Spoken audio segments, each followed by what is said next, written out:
या जैसा कि आप देख रहे हैं, ठीक है, ये कक्षा 10 की जो पहला चैप्टर है उसके हमने 2 वीडियो आपको डाले हुए हैं, ये लास्ट है, ठीक है। इसके साथ आपका चैप्टर क्या हो जाएगा, फिनिश हो जाएगा। जैसे कि हमने देखा कि √2, √3, √5 ये ऐसी बहुत सारी संख्या है, ये एक अपरिमेय संख्या है। अब मुझको ये क्या करना है, सिद्ध करना है कैसे है, ठीक है।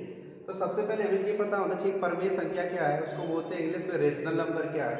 तो कोई भी नंबर जो p/q के फॉर्म में लिखा होगा, ठीक, अगर p/q के फॉर्म में लिखा होगा और इसकी कंडीशन होगी q does not equal to 0, q हमारा क्या नहीं होगा, 0 नहीं होगा। और इसका एक और है, अगर ये परिमेय संख्या है तो एक p और q का HCF क्या होगा, 1 होगा। जैसे हमने यहाँ पे लिखते हैं p और q का, इसका जो HCF है वो क्या होगा, 1। अगर इसका HCF 1 है तो ये क्या हो जाएगी, परिमेय संख्या है। अगर HCF 1 से ज़्यादा हो जाएगा तो वो परिमेय संख्या ना होकर क्या हो जाएगी, अपरिमेय संख्या हो जाएगी, ठीक है।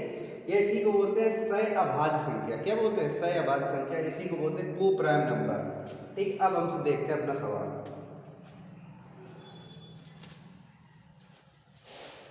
जैसे कि हमने पहला सवाल लिया, या पहला कोई ले लिया, इसमें से एक नंबर उठा लिया मैंने √2, ठीक है। हमने मान लिया, माना कि √2 क्या है, हम मान लेंगे परिमेय संख्या है, क्योंकि मुझे सिद्ध क्या करना, अपरिमेय संख्या, ठीक है।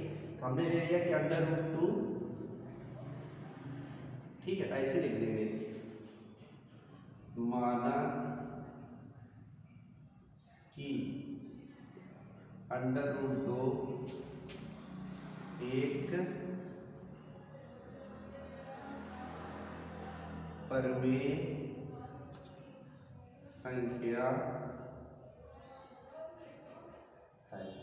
अगर √2 एक परिमेय संख्या है तो ये अगर हम इसको ऐसे लिख सकते हैं, √2 बराबर p/q, ये हो सकता है। अगर ये परिमेय संख्या है तो इसको किस में लिख देंगे, p/q में लिख देंगे। अगर हम इसमें देखें तो इसको ऐसे लिख सकते हैं, इसका ऐसे क्रॉस गुणा कर देंगे ऐसे, तो क्या हो जाएगा, p √2q हो जाएगा। अगर इसमें दोनों तरफ क्या कर दें, वर्ग कर दें, जैसे दोनों तरफ वर्ग करें तो क्या हो जाएगा, p² बराबर 2q², इतना हो गया।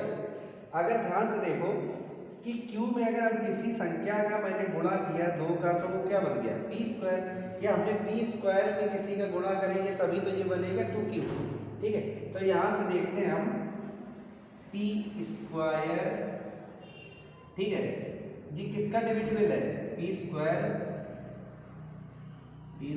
2 से क्या है, विभाज्य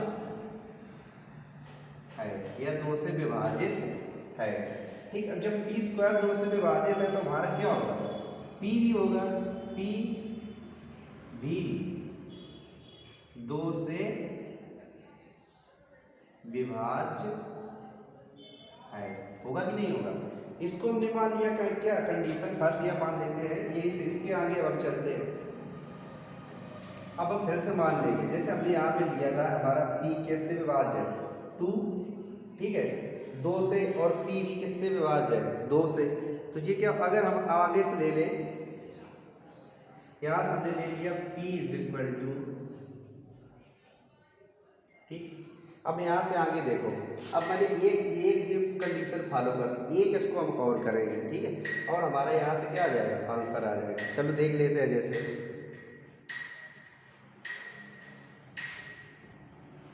हम अगर मान लें p = 2c, ये हमने ले लिया, यहाँ से 2 विभाज्य है तो उसको ले लेते हैं 2c, ठीक है। जैसे हमने लिया 2c, अब अगर हम दोनों तरफ, या p की जगह हम क्या लिख सकते हैं, 2c लिख सकते हैं। यहाँ पे ये वाला इक्वेशन ले लिया, इक्वेशन फर्स्ट, ठीक है। p की जगह मैंने क्या लिया, 2c रख दिया। जैसे यहाँ पे रखेंगे तो यहाँ हो जाएगा 2c² = 2q², यही हो गया। इसका स्क्वायर करेंगे तो क्या हो जाएगा, 4c² = 2q²। यहाँ से देखो तो ये कट जाएगा, 2 2 जा 4, तो क्या हो जाएगा, 2c² बराबर q², हो गया। अब यहाँ से देखते हैं 2 c पे किसी 2 का गुणा किया तभी तो q² आया। तो अब हम फिर से लिख सकते हैं कि q² 2 से विभाज्य है। इसलिए क्यू भी किससे, क्यू भी 2 से विभाज्य होगा। तो क्यू भी किससे विभाज्य होगा, 2 से।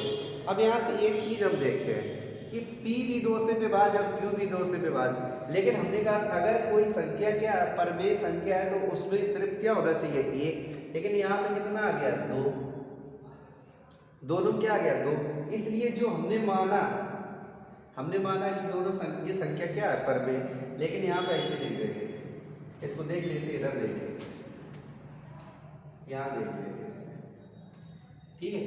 तो दोनों में कॉमन क्या मिल गया, दोनों में 2 क्या है, कॉमन।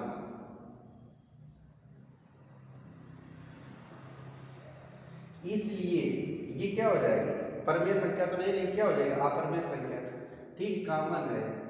इसको मिट देते हैं। इसलिए जो हमने माना वो क्या हो गया, गलत हो गया, गलत हो गया, ठीक है।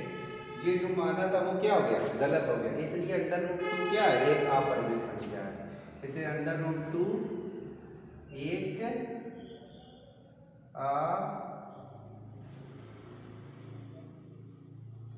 अपरिमेय संख्या है, ठीक। आप क्या करें, इसको जहाँ पे आपको समझ नहीं आता है आप पहले एक बार खुद से लगाएं, वीडियो देखें, इसके बाद रोकें, जहाँ नहीं समझ में आता है तो दोबारा देखें। सेम जैसे मैंने लगा के दिखाया ऐसे ही आपको कभी √3 का पूछेगा, कभी √5 का पूछेगा, ऐसे एक सवाल आना फिक्स है ये, ठीक है। चाहे यूपी बोर्ड हो, चाहे SSC बोर्ड हो या CBSE बोर्ड, किसी भी बोर्ड का हो, आना ही है। अभी हम आपको CBSE बोर्ड के लिए इंग्लिश में भी बता देंगे, ठीक है। आप इसको जरूर देखिएगा और लगाइएगा, ठीक है। यहाँ से क्वेश्चन आना फिक्स है, ठीक है। लगाते रहिए, पढ़ते रहिए, मिलते हैं नेक्स्ट वीडियो में, जब तक के लिए नमस्कार।